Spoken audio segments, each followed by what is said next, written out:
Hey guys, I am so sorry. I planned to start this at 10:30, but I was apparently in the scheduling phase and didn't click go live. So I was speaking for a good 22 minutes without an audience, which will probably be the same here. Like I said, I only record these live to yeah, I only record these live to increase the runtime.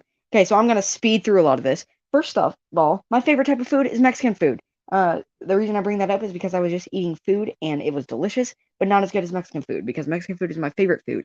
And I think out of all the foods I've ever tried, I think my least favorite is United States food. Come on, guys, we're lagging behind. We gotta catch up with like Vietnamese food and Mexican food, which are way better than American food, in my opinion. Anyway, to my main topic. I love Scooby Doo. And that's.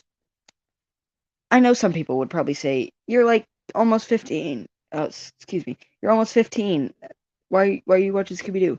First off, you can never be too old for anything, okay? My parents still love the shows they grew up with from the 80s, so shh. And second of all, it's something called nostalgia, which is the best emotion to ever feel. I think nostalgia makes people way too happy, but it also makes me way too happy. So, I mean, I'm kind of insulting myself. Anyway, the thing that I am most nostalgic for is probably Scooby Doo Mystery Incorporated, which is the Scooby Doo show I grew up with. Now, first, you have to realize what came before and after this show. What came before was What's New Scooby Doo, which was, I think, it was early 2000s. It was one of the first Scooby Doo shows that had way more than two suspects, because most shows had you met two people at a location, a monster attacks, and then it's one of those two people, and it's the less obvious one because they always wanted to teach you don't judge a book by the cover. That's mean. Anyway, What's New Scooby Doo had like five suspects an episode, and it was actually a really interesting change. And if I don't know if it was canceled because the ending was extremely abrupt. It wasn't like a life-changing finishing episode. No, it was just like it wasn't anything. It was weird. It was weird. And that's something with old Scooby Doo shows. Apart from Scooby Doo Mystery Incorporated, none of them had really a fitting end. It just like, boom, done. It's over now. I'm like, okay. And I think the reason why is because none of the episodes had anything to do with each other. Now, real quick, what came after Mystery Incorporated? Be Cool Scooby Doo, the one that looks like Family Guy. Oh my god, it sucked so bad. There were like three good jokes in the show. Excuse me. Other than that, I did not like that show. Um, a show I did like, however, is Scooby Doo Mystery Incorporated. Scooby Doo Mystery Incorporated is the only Scooby Doo show with an overarching mystery. Instead of just meeting monsters at one location with two suspects, you still do that, but then there's also a mystery behind it. So let's take into account episode 1. The gang go into the caves to explore after being attacked by a slime monster that came out of the sewers. And in there, they find a locket. By the end of this episode, if you're watching this thinking there's no bigger story, if you're watching this as like a casual Scooby-Doo fan, then the locket means nothing. It adds nothing to this episode 1 story at all. It seems like it was just thrown in there for nothing. If you watch the whole show, it is one of the most important plot points ever. It basically starts off a chain of events. So anyway, Daphne finds that locket, and it has two people in it, and has like a little jingle to it. But in the end of the mystery, the slime mutant is like their biology teacher or something, Emmanuel Ruffalo, who reminds me of his last name reminds me of Mark Ruffalo. Which, speaking of Marvel actors, Fred's dad in this show is the mayor.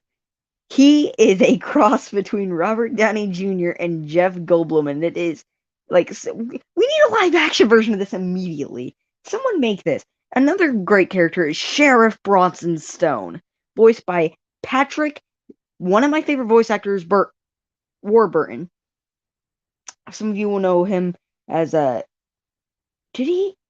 Okay, off the top of my head, just thinking who he voices.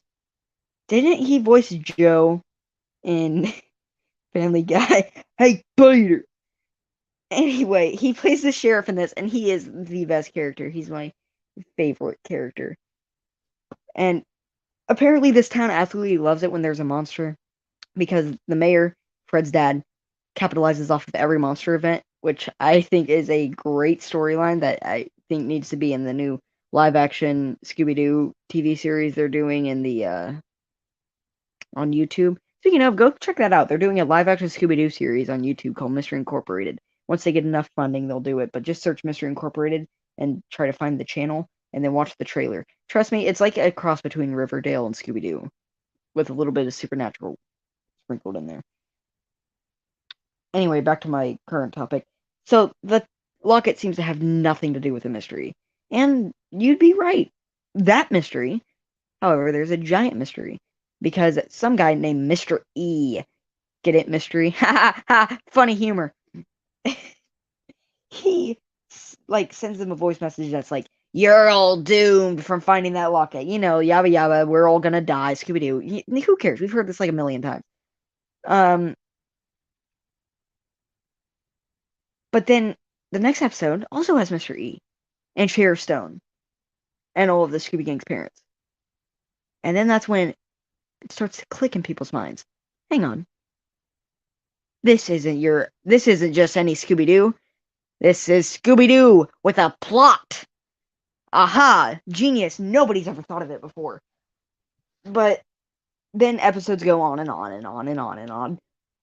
Season 1 is basically if you're looking at the long term of how the series ends up, season 1 is basically just kind of a waste of time. And I mean, it's a fantastic show.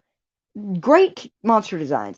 Some of them, like in season 2, even though I just said season 1's villain designs are sometimes lame. Season 2 has a guy who literally is just wearing like a pirate hat and like Robin from Batman, his little like stuff around his eyes, and that's literally him, and he speaks in a British accent. Oh no, he's British, evil. Well, actually, that's like exactly what they say in it too. Like they don't say exactly what I said, but they basically go, "He's British. He's a villain." Like, oh my God, Scooby Doo, calm down. It's been like, how long has it been since 1776? We haven't had that much problems with Britain recently. Okay. Anyway, ignore that. What I'm saying is that every Scooby Doo show has its villain. One, like the first Scooby Doo had the minor 49er. He's just a giant bearded guy. Ah, horrifying. Giant bearded guys are villains. Then Yukon Cornelius is the villain of Rudolph. Like, what? Are you trying to convince me bearded men are evil? Scooby Doo, oh my God, you have too many problems. Sort them out. While you're doing that, get Shaggy into rehab, okay? We obviously know he's been kind of off lately. God dang. I just reminded myself of the live action Scooby Doo where Shaggy's girlfriend is named Mary Jane, and I didn't get that joke until my grandma pointed it out to me, and now I find it funny every time I think of the Shaggy Stoner thing. Anyway, but more episodes go on with more sometimes good, sometimes bad monsters. There's an episode called Howl of the Fright Hound, where a dog that looks sort of like Scooby Doo, but like evil, attacks Velma's mom's tour bus. Velma's mom is like a tourist attraction leader, one of the people capitalizing off Crystal Cove, which, yeah, they renamed Coolsville into Crystal Cove to make it sound more adult. This is a more older kid oriented film, but uh, excuse me. I'm going through blanks. I'm mad at myself because I originally was going to do this at 10:30 and talk for 22 minutes with no one listening except for my uncle here, who's just sitting on the couch listening to me repeat some of the same stuff over and over.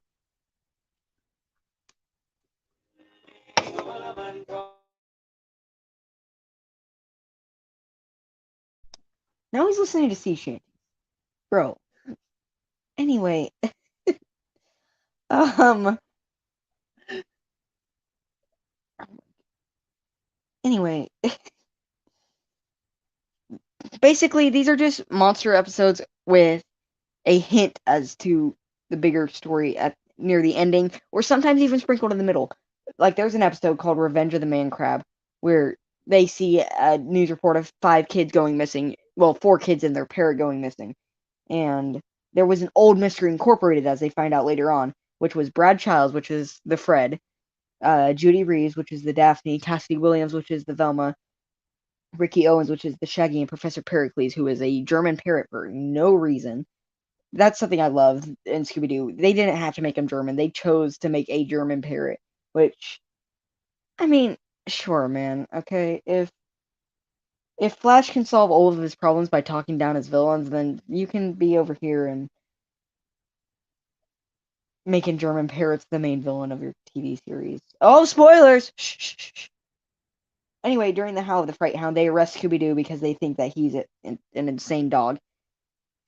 And when they go to visit him in the animal asylum, which I love that is a thing in the town, there's enough crazy animals in the town for there to be one of those. Also in the asylum is Professor Pericles, who's like, "Oh, hello, Mystery Incorporated." And he's like, "Don't trust anyone. Especially not you, Fred. Don't trust anyone." And Fred's like, "What that mean?" And he's like, "Nothing, because plot."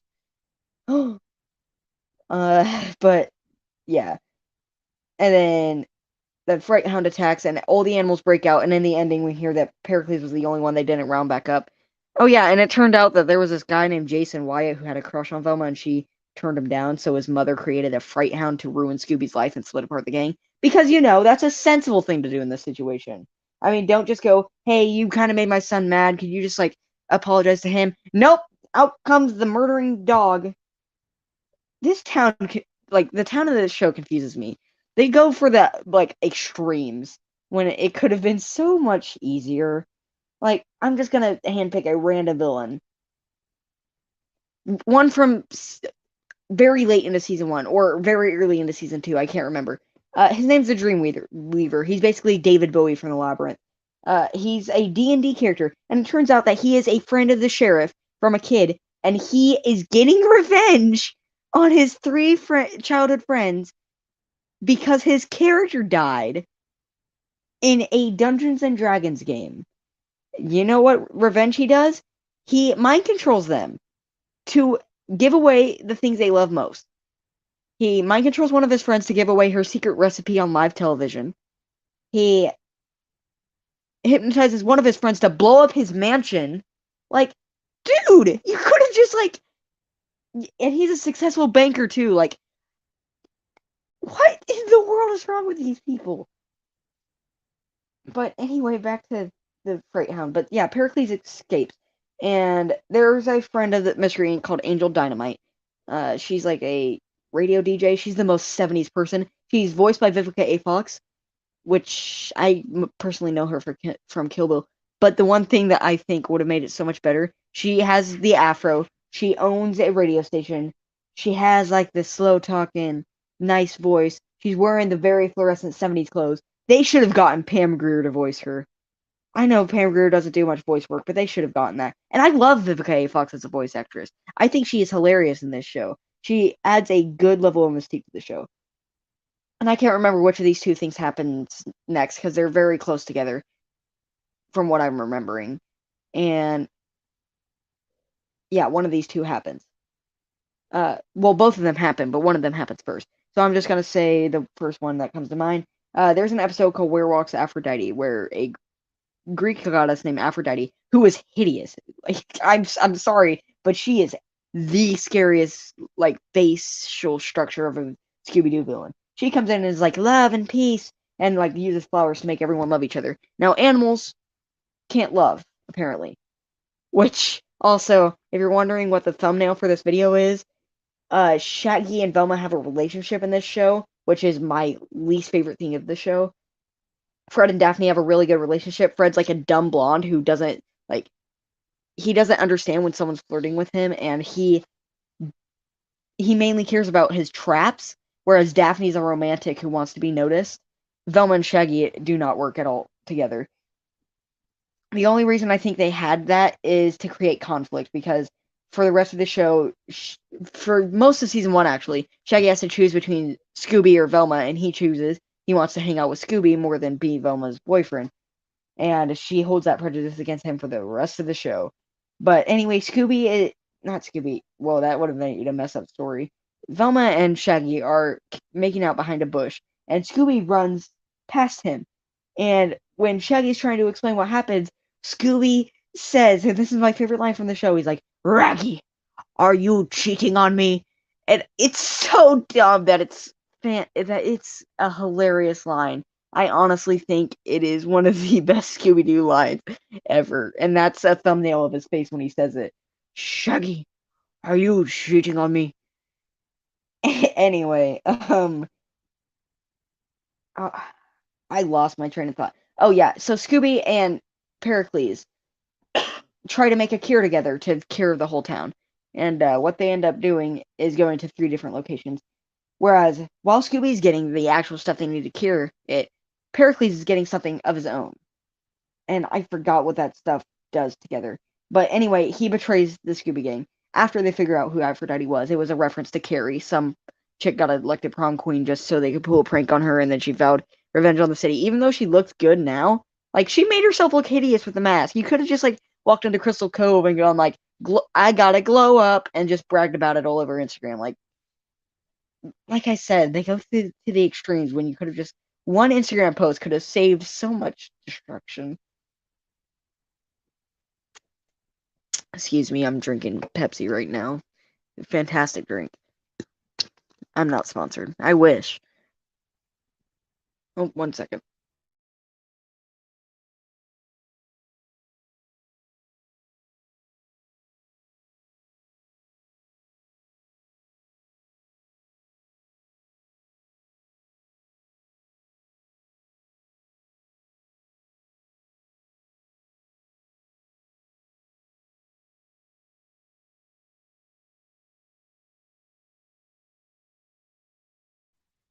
I'm sorry, my uncle was telling me something. Um, anyway, where was it? Oh, yes, Pericles betraying them. He does that like 5 other times in the show, don't worry. But yeah, then they swear to get revenge on Pericles. And Mr. E, their informant, also doesn't like Pericles very much. So, like, oh, if Mr. E doesn't like this guy, and I've never trusted Mr. E. Some people said, oh, Mr. E's trying to help him. When I first watched this show, I was like, no, no. So around this time, oh no, okay, yeah, this came after, way after. I don't know why I thought this was so close together. Anyway, Velma ends up figuring out that Angel Dynamite, Vivica A. Fox, is in fact Cassidy Williams, one of the members of the original Mystery Inc. And she doesn't like out her as a member of the old gang until the season 1 finale. And I think an episode after revealing Angel as one of the members, Mr. E reveals himself to be Ricky Owens, the Shaggy, which I find hilarious. Just like Shaggy is always going to be thin. Like he's thin in everything. But the old Shaggy, which is Mr. E, they made him like overweight, which I find hilarious because that's probably what Shaggy's gonna turn into. Like I said, I don't know if this was in the original live stream or if it was in this one because like I said, I spent 22 minutes talking, but the fact that Shaggy is a stoner in almost all incarnations, and the fact that every time I think of Shaggy being a stoner, it reminds me of Mary Jane from the live action Scooby Doo. That was such a good inside joke. And I also don't know if this was mentioned in this one. Like I said, I've been talking for like 40 minutes now, uh, even though it's only 19 minutes in. I was talking about the Scooby Doo Mystery Incorporated YouTube series, which just search Mystery Incorporated, go to channels, and you'll find it. It's actually a really good. Well, it looks good. It's like a mix between Riverdale and Scooby Doo. If I already plugged that, ignore that. Anyway, back to this. Mr. E reveals himself as like the old Shaggy. And which there's another in joke where I don't know what episode it is in or what context, but Shaggy I think says like we've been teenagers forever, which I found a funny in joke. Oops, sorry guys, I got a notification. Anyway, so it looks like Angel. I can just say Cassidy now, I guess. Looks like Cassidy and Mr. E Okay, no, I'm just gonna say Angel and Mr. E. Don't want Pericles. Now, also, Velma has a friend named Hot Dog Water. The reason they call her real name is Marcy, but the reason they call her that is because she bathes in water left over from boiling hot dogs because her family, I think, is like poor or something. Um, Hot Dog Water is very important. Which, by the way, she's voiced by um, what's it called? She's voiced by Linda Cardellini, who played Velma in the live-action Scooby Doo. And again, don't know if it was this live stream or the one that I thought I was talking to earlier, but Shaggy's OG actor from the 60s voices Shaggy's dad in this, and Fred's OG actor from the 1960s is still voicing Fred. He's been like, dang, dude, retire.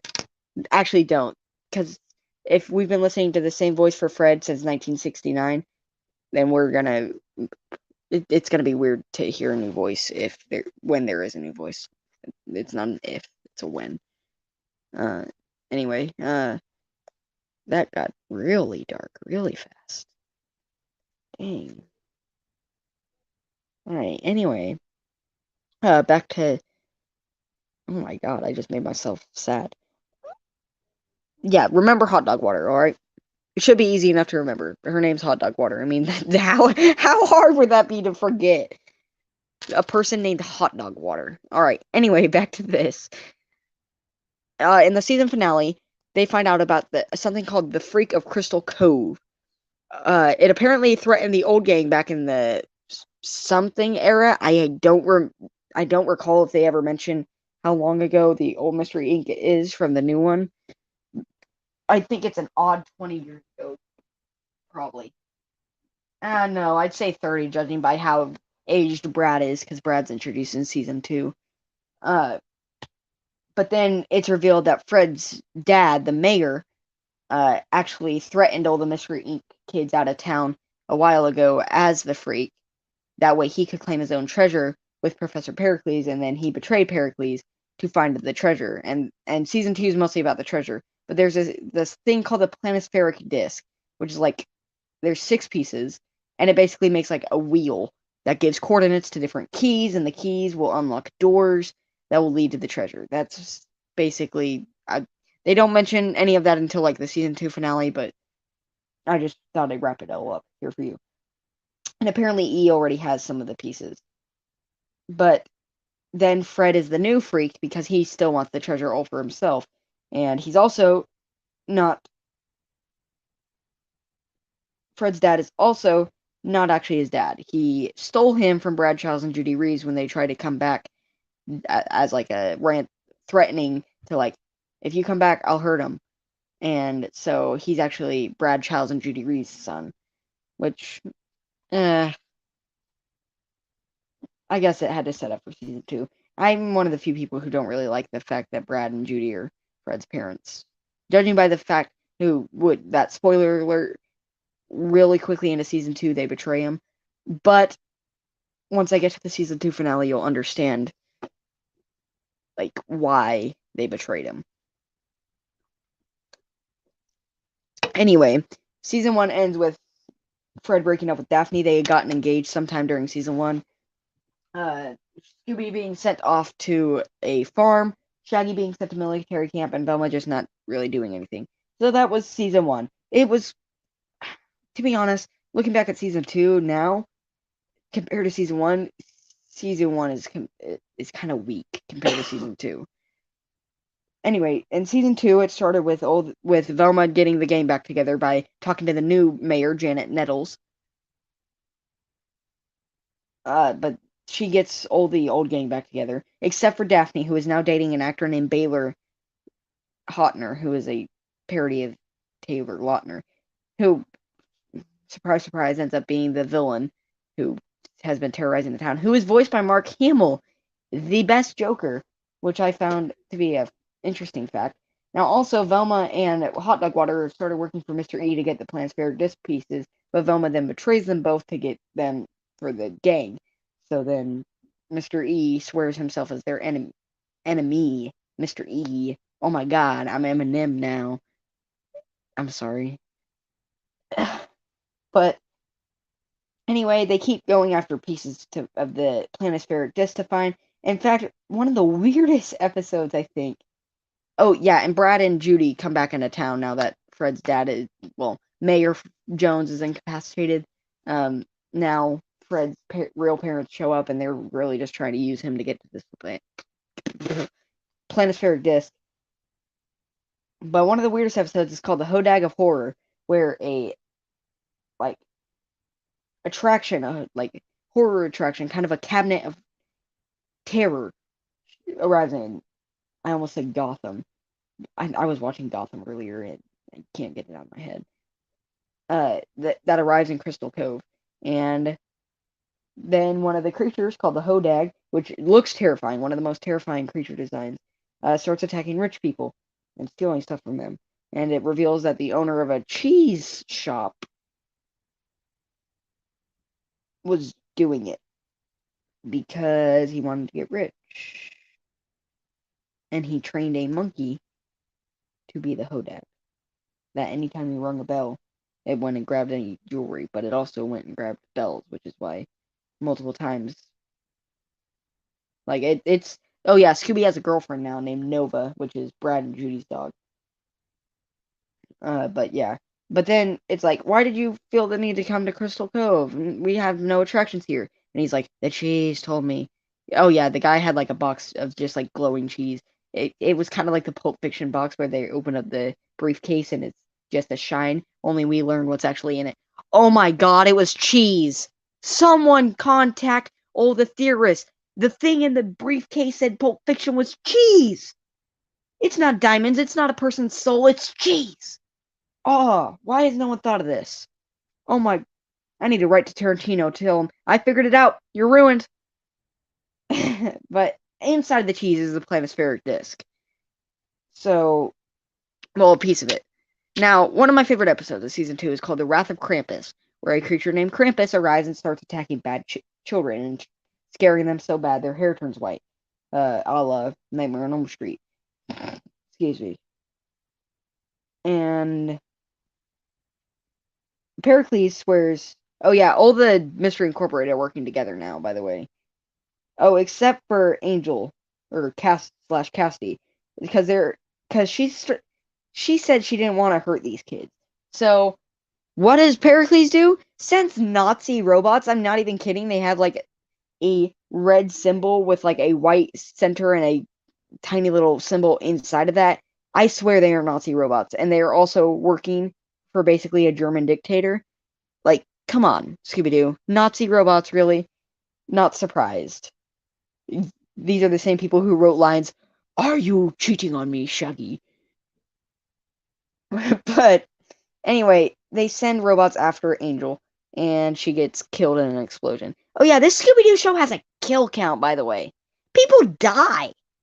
Mr. E's second in command gets like, now obviously it's not on screen, but Mr. E's henchman, Ed Machine, gets attacked by Pericles, and it's confirmed that he died. Angel gets blown up, and then in the season finale, spoiler alert, Hot Dog Water gets shot to death by Nazi robots. She attacks Pericles, threatens him, and then the gang move on. She basically sacrificed herself, and then you hear the gunshots. You hear it, minigun shots. Like, oh my god, Scooby-Doo, calm down. It says someone screaming about this stuff right now. Shh, I'm allowed to scream. I'm a podcaster.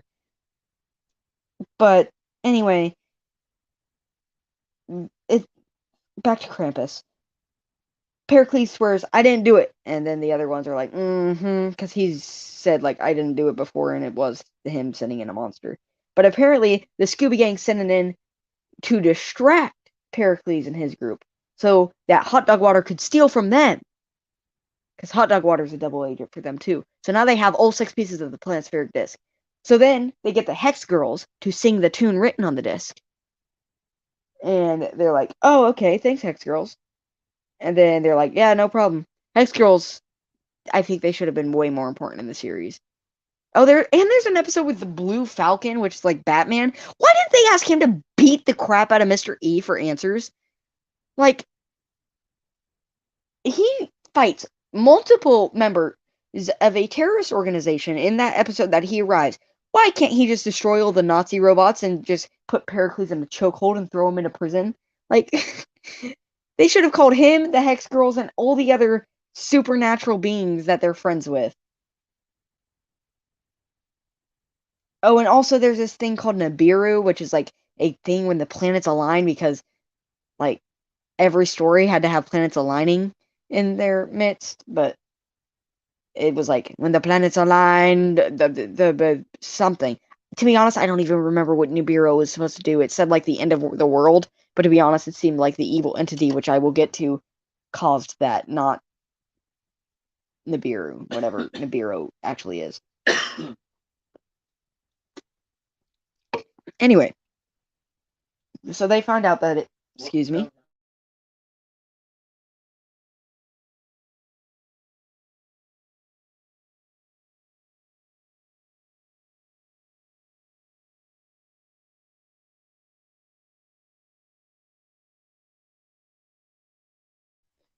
Okay, I'm back. So, like I said, they use a planispheric disc to find keys. And it starts off, okay, it's a medieval gun. Alright. Oh, and I can't believe I forgot this, but there were also many groups of Mystery Incorporated before them. They weren't called Mystery Incorporated, but they were like a 1920s steampunk group, like a Mexican group, a like jungle group. So, but apparently all of them were like manipulated by the evil entity inside of the crystal sarcophagus, which describes why everyone in this town decides the best thing to do is dress up like monsters, because the evil entity is apparently corrupting everyone except for a select 5, and those are the 5 of the Mystery Incorporated. But he corrupts them in a different way. He tells them, "You guys are going to free me." And apparently, multiple animals have betrayed their past groups.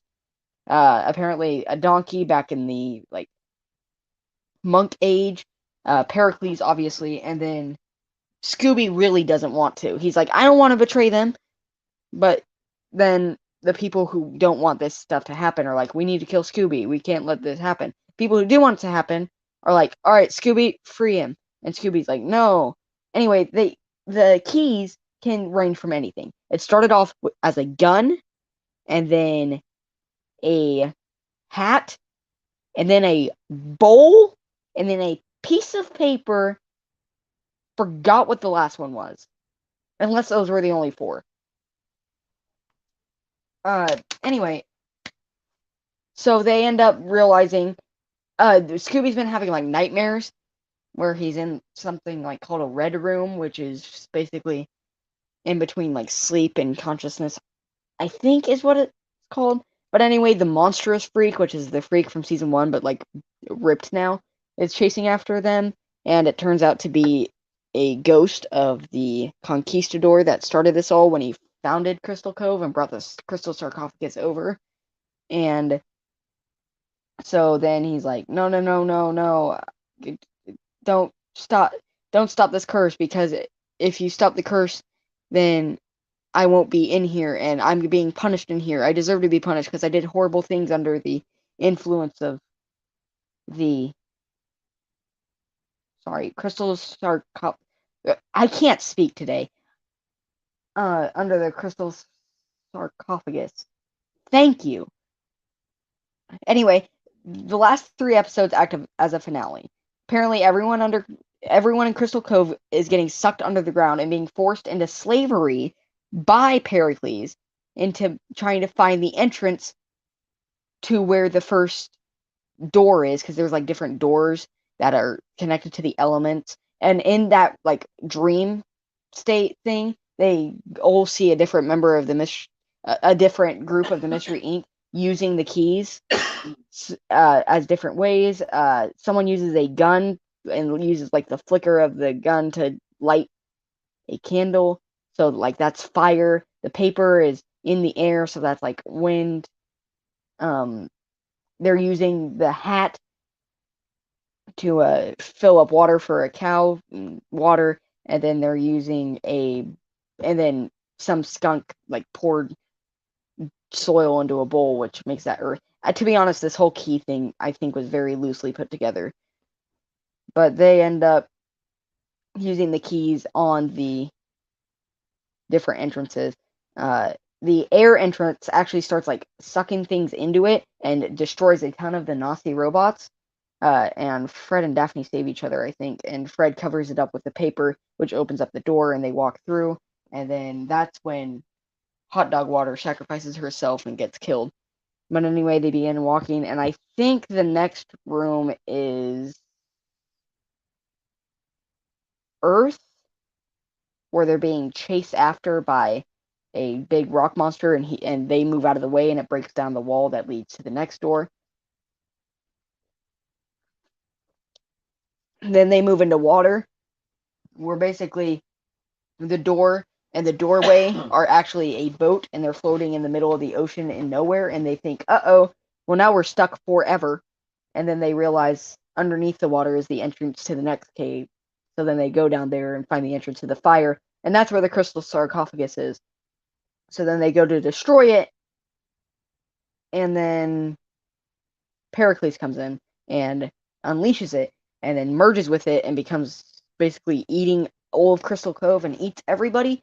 And then I think a reference to Scooby Doo too, because in that movie, some guy tries to bring every monster they fought back to life using some disc thing, and so in the end, they try to destroy it by throwing, or like the disc will stop it, and they each get captured by a monster just as they're throwing it to the next character, and then it lands in Scooby's hands and he does it. And that's what's happening here, because the only way to destroy it is with like a certain like stick that was belonging to the first mystery group, and so they throw it until it reaches Scooby and he destroys it. And then the timeline resets. Every bad thing caused by that thing basically never happened. Instead of being some overweight guy trying to help kids solve mysteries, excuse me.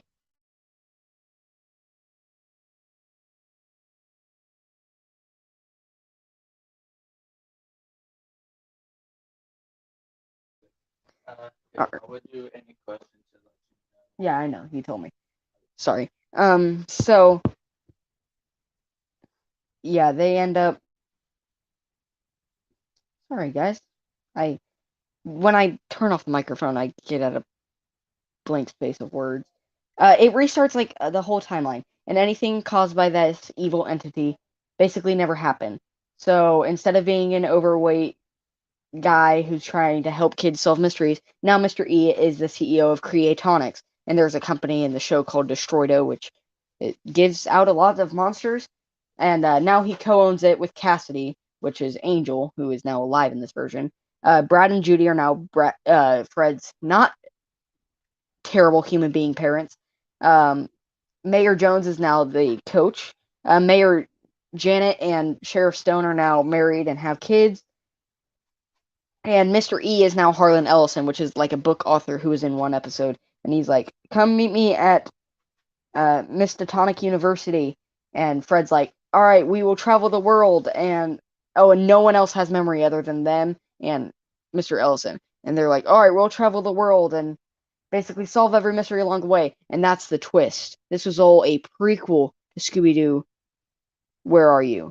And there's a like monster museum that has all the monsters from that show in it. So a lot of people were confused, like, hang on, they fought those monsters. Well, you have to remember, now that Crystal Cove isn't cursed anymore, none of that happened. So now they're gonna just fight them in another location, which is the one from the first show. Because if we think about it, was the Black Knight from the first episode and the Yeti from that one episode of Scooby Doo Where Are You, was that in the same town? No. It was in a different location, so it just basically moved evil to another location.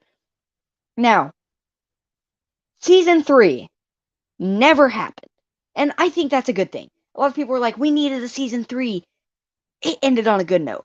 But the show developer did say if there was a season 3, the plot for it would be a new mystery at Mistatonic University. Now, here's my problem with that. The first mystery was based around Crystal Cove, a medium-sized town. Mistatonic University, going from a medium-sized town to most likely a medium university. Okay, first off, that gives way less like chance of more of a mystery, because the thing is, a university is much smaller than a town. So, I mean, excuse me. So, I mean, like, I don't understand how that was going to work. And it would have been an all new mystery. Here's my problem with that. People were way too connected to the first one. People were way too invested into, and this is me too. I'm not like saying, oh, these people ruined it for it. No, I'm just saying people were way too invested in Mr. E and Cassidy Williams, Professor Pericles, the evil entity, the locket in the caves, Brad and Judy being evil. Like, it would have just been a lot to convince them this is a new story now. Same characters, but new story. Like, that would have been taken a lot out of me. But, and I think that's. My problem is, I don't think it was canceled. If it was canceled, perfect timing, because it wrapped up its story. But the problem is, that show, and Teen Titans specifically, are two shows that were incredibly good. Teen Titans might be one I talk about later, which I think ran longer, but it was a really good show. And then it gets replaced by the most idiotic thing people could think of. Scooby Doo Mystery Incorporated becomes Family Guy with Scooby Doo. And Teen Titans becomes 3-year-old basically pile of dirty diaper. I do not like Teen Titans Go, if you can't tell. I might talk about that later. Anyway, thank you for listening to McDade Rants again. If you guys think I talk too much, I do, and that's why this is called McDade Rants, so I can talk as much as I want. So, goodbye, your delicious tater tots. See you in the next video, and are you cheating on me, Shaggy? I'm sorry, I can't get that out of my head.